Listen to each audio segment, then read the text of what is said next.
Hey everyone, welcome to Brant's Rant. I've got a special Thanksgiving Day message for you today. I hope you all enjoy your holiday. Hi, Brant Cooper here. I'm fortunate I get to travel around the world speaking with startup founders, investors, ecosystem developers. I've learned a lot in my travels. I've got some stories, and I have some thinking that I love to share. Welcome to Brant's Rant. Hey everybody, want to wish you a happy Thanksgiving. Crazy year, right? Crazy time. I hope you have somebody to celebrate with, but hopefully we're all doing it safely. I guess I wanted to do a little bit of talk a little bit about balance in our lives, and I think maybe Thanksgiving is an appropriate time to do it. Um, so I have my two daughters. We'll do a small Thanksgiving dinner here. I'll try to cook a bird. I'm going to try to do it Thai style, whatever that means. Um, but all of this time in a pandemic gets one thinking about the balance that one has in life. And so I am like adamantly opposed to this whole concept of live work balance in the sense that, people tend to try to carve up their day. This is my work day, and this is the rest of my life day. And in the moment that the work day starts encroaching into the life day, then oh well, that's kind of too bad. Uh, and and I think like especially in the early days of the pandemic, this was actually a real issue because managers were often managing their people remotely for the first time ever. And it was a very execution hierarchical command and control style of management. Like I need to keep my people on Zoom calls so I know that they're in front of their computer. And I always imagined in those scenarios, and I think that there's truth to this, so it's not completely fantastical imagination, but that the managers tend to be in their home office, and they can shut the door, and their partner knows not to let the pets and the kids run into the home office. And sometimes it happens, and we've seen that onto internets, and we all laugh about it. And that was maybe one of the first big exhales around the reality of the world during the pandemic, is that we actually listen, we're all in this together, and we got to put up with that. And but just even these Slack communities that I belong to, where the managers are like really adamant that their people are dressing up for work when they go and sit in front of their Zoom call. And again, there's certain instances where I think that's highly appropriate. Maybe if you're meeting with clients, or uh, you know, generally there's reasons for it at some point that I can buy into. But if you're just having a Zoom call with the team, chill out on the dress code. Uh, I won't even go into what's happening, below table level. Uh, but so the manager is in their home office, and the door's shut tight, and yet some of the people that are on the opposite end of that Zoom call, their home office is their kitchen table. They don't have uh, they don't have a dedicated room that they can turn into the office.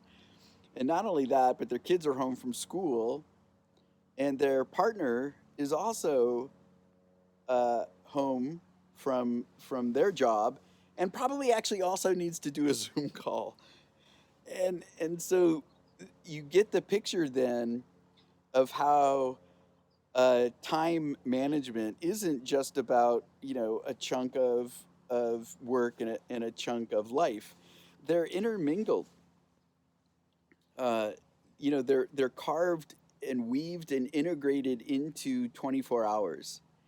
And and so yeah, this is the pandemic that's driving this home.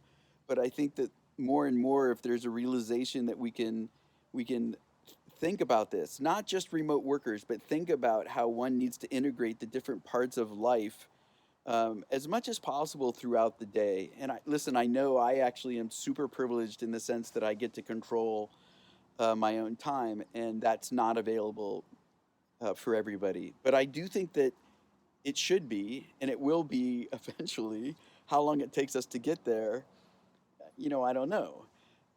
It's not that I can't.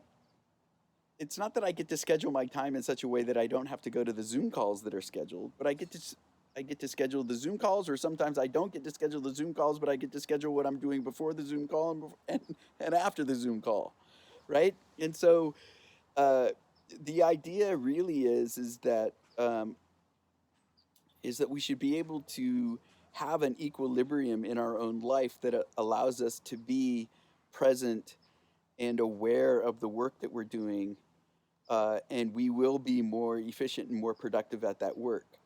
And so, if it actually takes a couple of hours during the day in order for us to accomplish what we're supposed to accomplish, we shouldn't worry about the other 6 hours and whether somebody is sitting in front of a Zoom call or not. And listen, I know that's kind of pie in the sky and that's the future, but it's also reality in how things should be now. And so when when we talk about an equilibrium in our life, we're talking about not only time with our family, but and our time at work, but we're talking about personal wellness. We're talking about our creative sides. We're talking about dreams that we have in terms of maybe doing something different than what we're work and what we do with our family, things like writing or painting or sculpting or just even working in the yard and gardening, or I mean whatever it is, it doesn't matter. It's whatever makes us whole as human beings. And so throw spirituality in there if that's important to you. And so those are all end up being elements of what makes us human being and makes us happy, and ultimately will reflect in our work.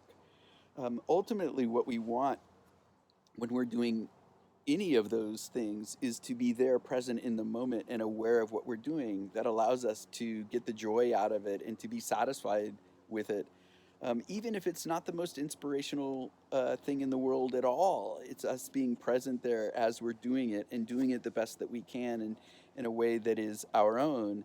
That's what makes it special, and that's what makes it well integrated into who we are as human beings. And so again, I don't want to be. Well, it's a Thanksgiving message, so I think that so maybe we should excuse me being a little bit Pollyannish about such things. Uh, but there are countless studies that show that happier individuals are more productive at work, and so I think that is I think that that's how we should tend towards it. And those of us that are managers and leaders uh, should be aware of that in how we manage and lead our people. And it's not, it's to be honest, it's not a switch that we can flip.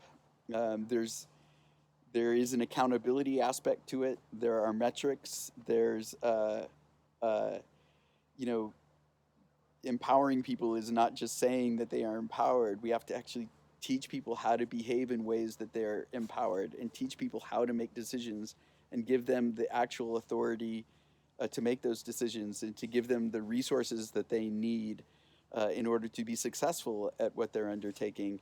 And of course, what goes along with that is, the willingness to let them be wrong and to actually to fail small, hopefully, so not failing big. And so there's a lot of leadership components to that is complicated and really takes us being self-aware and working on ourselves, and seeing how we as leaders can be more vulnerable and aware and understand the work that it takes in order to empower people.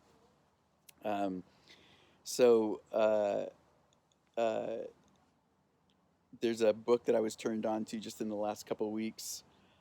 David Marquez, Turn the Ship Around, which is his attempts to really empower sailors on a nuclear submarine. Absolutely fascinating book, and it really dives down into uh, not only the behavior change that you want to see, but what you actually have to do as a leader in order to get it to happen. And it's not easy.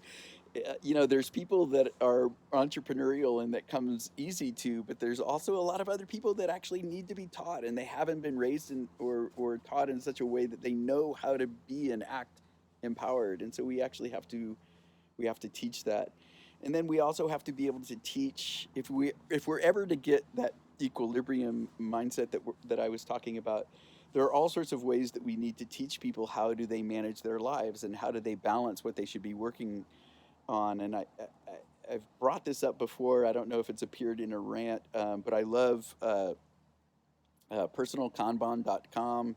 You should go check out what they do, and maybe we will talk about again at some point how I use a Kanban and a Kanban board to try to balance those different elements in my life.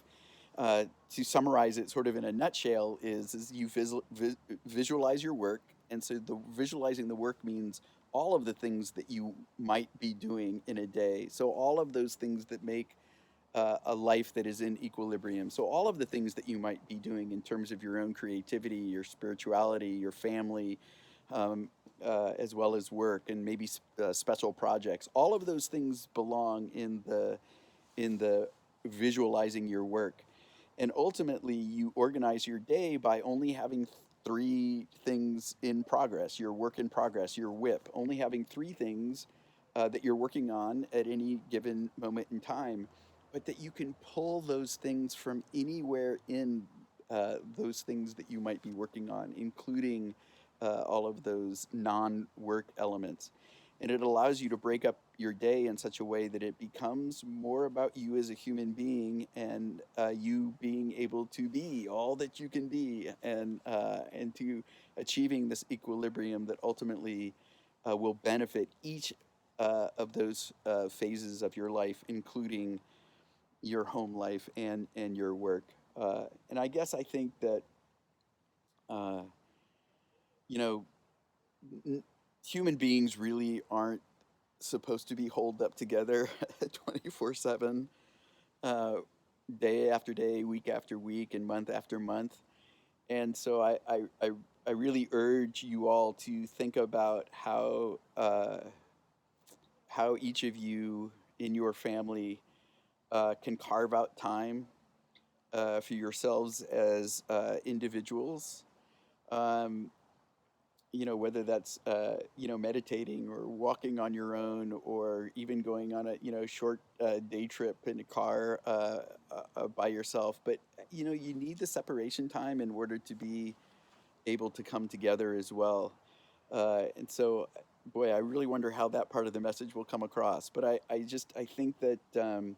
I think that these are very stressful times, and here we are in Thanksgiving, and who knows who's going to be at your table in terms of these really tumultuous elections that we just had. And so I just do urge people that even if you're very extroverted, uh, spend some time with yourself, and ultimately none of those other aspects in your life can be balanced